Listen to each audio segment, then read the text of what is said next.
Muy bien, como todos los jueves, tenemos la presencia de nuestro consultor senior, el doctor Francisco Polo, en el cual vamos a discutir un tratamiento para la hemoglobinuria paroxística nocturna.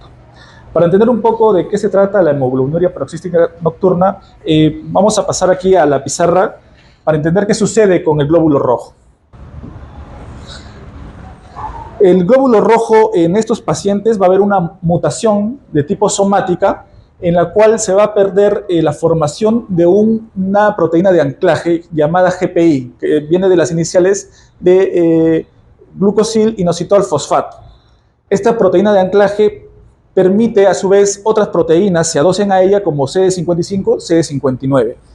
¿Qué pasa con esas proteínas? Cuando hay esta mutación, estas proteínas disminuyen y ya no están presentes en estos glóbulos rojos, confiriéndoles susceptibilidad para que lo que es la cascada de complemento genere daño. Al tener ausente a esta proteína de anclaje, GPI junto CD55 y CD59, se van a formar complejo ataque membrana con mayor facilidad en los glóbulos rojos, lo que va a producir hemólisis. Otras características de la hemoglobinuria paroxística nocturna: hemólisis, que es intravascular, y también una hemólisis extravascular porque son opsonizados por complemento C3 y van finalmente a vaso, donde son destruidos por los macrófagos.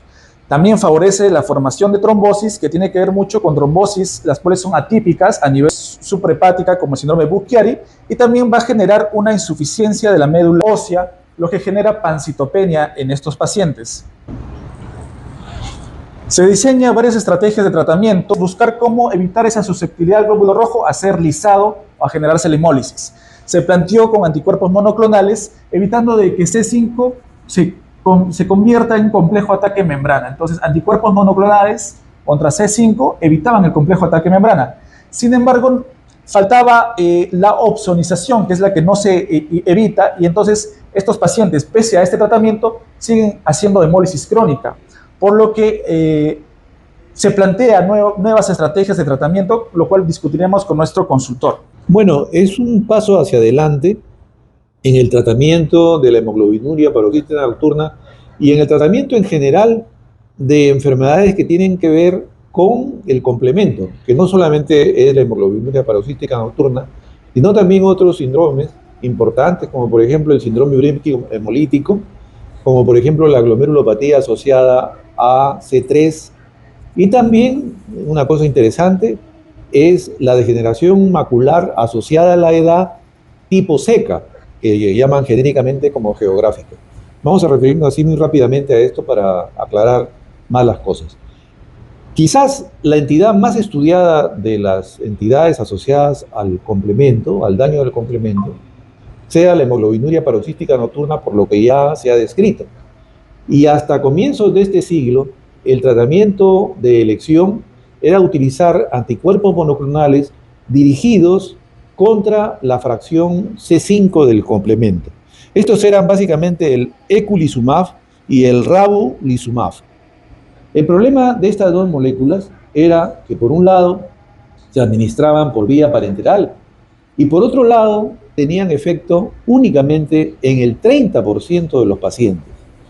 El otro porcentaje importante, ¿no?, que era prácticamente un 60%, los otros 2/3 de los pacientes afectados por esta enfermedad, pues no eran cubiertos y tenían hemólisis residual, producto de que los glóbulos rojos estaban cubiertos por residuos de C3, ¿no?, de C3, y esto era atacado por sobre todo los macrófagos a nivel del hígado y del vaso. Por eso había hemólisis extravascular que se documentaba tanto por el efecto en la hemoglobina como por deshidrogenasa láctica elevada. Era la manera como uno monitorizaba el efecto del tratamiento.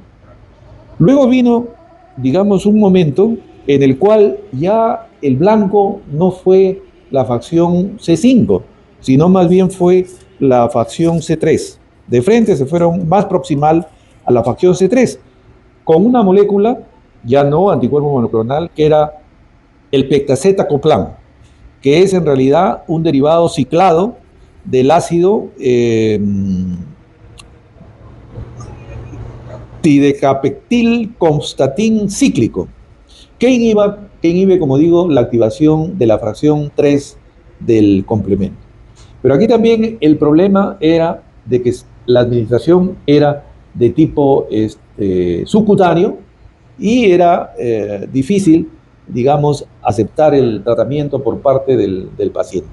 Entonces, se puede decir, no sé hasta qué punto, innovador de este tratamiento es que en primer lugar la opción es oral. Con el medicamento que se denomina iptacopan, se tiene una inhibición ya no en la fracción C5 ni en la C3, sino más bien en la vía alternativa del complemento, que es en la fracción B. Entonces, en la fracción B, que es digamos, una estancia más proximal de la cadena, de la cascada del complemento, tiene acción este medicamento, el iptacopan, que es una molécula pequeña, no es un anticuerpo monoclonal, molécula grande, y que se ha visto que tiene efecto tanto en pacientes ya tratados con antagonistas del C5, o sea, con anticuerpos monoclonales, y que han fracasado en el éxito terapéutico, como en pacientes vírgenes que nunca han recibido ningún tratamiento, digamos, para su enfermedad. Entonces, el trabajo que presentan en el New England en realidad son dos trabajos, ¿no? Uno se llama el trabajo que es, o el ensayo que es el que trata con pacientes, digamos, que han sido tratados con el antagonista del C5, que es el Apply, y el otro es de los pacientes vírgenes, que es el trabajo Appoint. Ambos trabajos tienen como requisito que el paciente tenga menos de 10 gramos de hemoglobina, pero que no tenga compromiso de médula ósea. ¿No? Entonces, esos son los dos requisitos de inclusión. El primer trabajo, el Apply, es con pacientes, 62 pacientes que ya habían sido tratados con anti-C5. Se los compara con pacientes que ya no van a recibir el C5, sino van a recibir el iptacopan.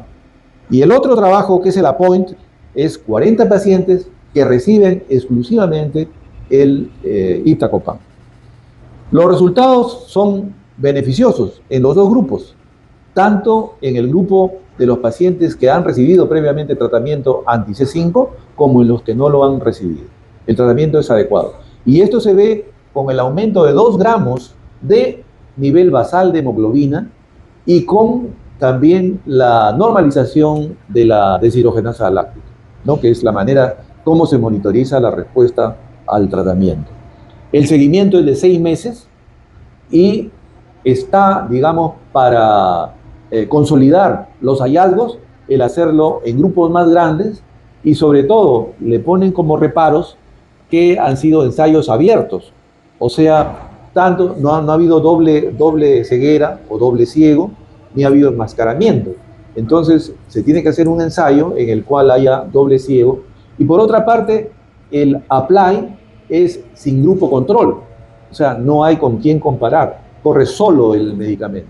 Entonces, de tal suerte que estas dos objeciones u observaciones que se hacen en el diseño del trabajo tendrían que ser, digamos, corregidas o modificadas en trabajos ulteriores, con la finalidad, digamos, de ver si esto se sostiene en este tipo de trabajos, en este tipo de diseños, y que sería, pues, digamos, un avance, digamos, en la terapia. Ahora, como siempre, el problema es el costo. Yo, por ejemplo, tengo aquí el estimado del costo con el pegcetacoplan, que es el anti-C3, ¿no? Que es $445,000 anuales, ¿no? Casi $500,000 al año el presupuesto. Claro, estas son enfermedades raras, lo que se llama huérfanas, pero también ahora estamos cayendo en el tipo de tratamiento huérfanos, que se caracterizan casualmente por esta característica de los costos, ¿no? De los costos que hacen que estos tratamientos novedosos, modernos, revolucionarios, innovadores, sean de alguna manera sesgados en la forma como pueden llegar a la población que es afecta de este tipo de problemas.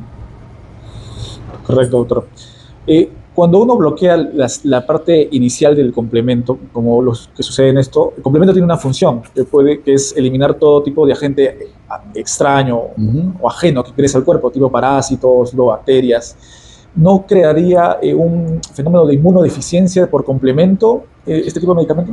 Ese es el otro detalle que queda pendiente de aclarar, si este tipo de tratamientos genera más infecciones en el paciente, Exacto. sobre todo por gérmenes encapsulados, neumococos, y si a pesar de todo esto no se siguen generando trombosis, ¿no? La trombosis, que son los dos elementos pendientes de valorar.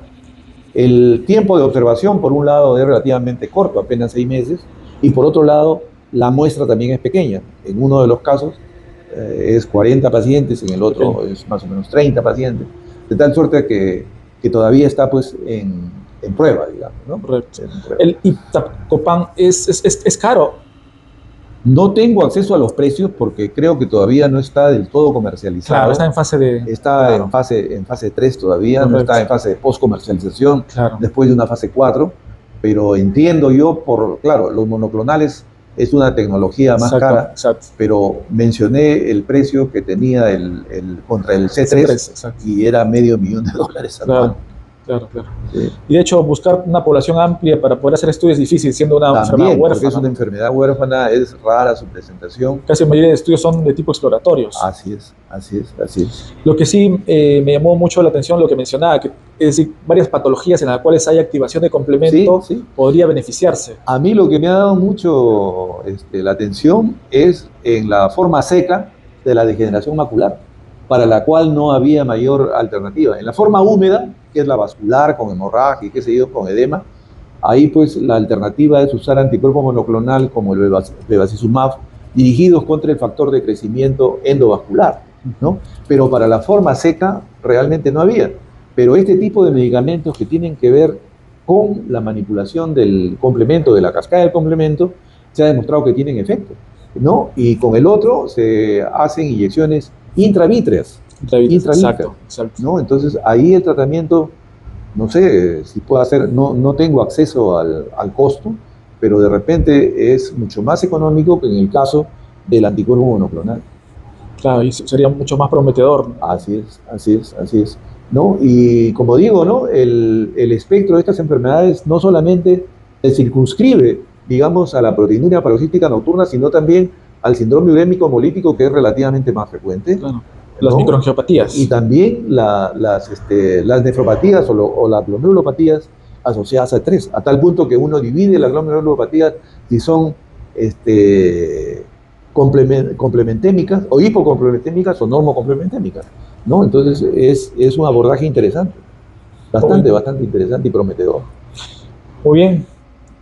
Dar las gracias a nuestro consultor senior por todo esta excelente disertación de este tema. Muchas gracias, doctor Polo. Al contrario. Ahí está, bacán. Dime una cosa, ¿no íbamos a tratar la perspectiva del linfoma? Ah, sí, ¿quieren, doc? Vaya, lo vi como de repente está con... Yo tengo tiempo. Chévere, para que no sea un solo video, voy a